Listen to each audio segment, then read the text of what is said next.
պաշտոնական փաստաթղթերում կամ հրապարակական խոսություններում ավելի ճիշտ է օգտագործել Ղարաբաղի եւ Ադրբեջանի նկատմամբ, պետական սահման թե հակառակող ուժերի շփման գիծ, թե եզրերի Գիտեք, եթե Ղարաբաղ իրեն համարում է անկախ պետություն,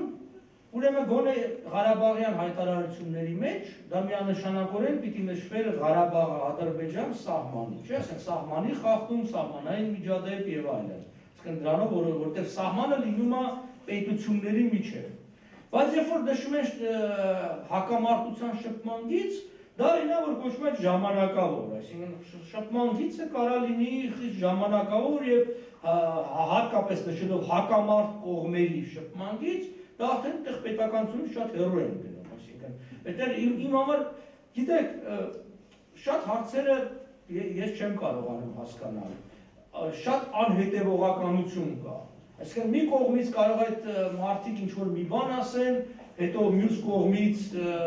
գործողությունները այլ բան կատարեն, սա է դրա ակնառու օրինակներից մեկն է, երբ որ։ Ես կարծում եմ միանշանակորեն ամեն դեպքում դա պիտի ոչ թե անգամ Ղարաբաղյան, դա պիտի հայ-ադրբեջանական, որտեղ ամեն պարագայում, որ մենք ասում ենք հայ, այդտեղ եւ հայ ազգությունը կա եւ պետությունը, ասենք սահմանային, այսինքն գիծը։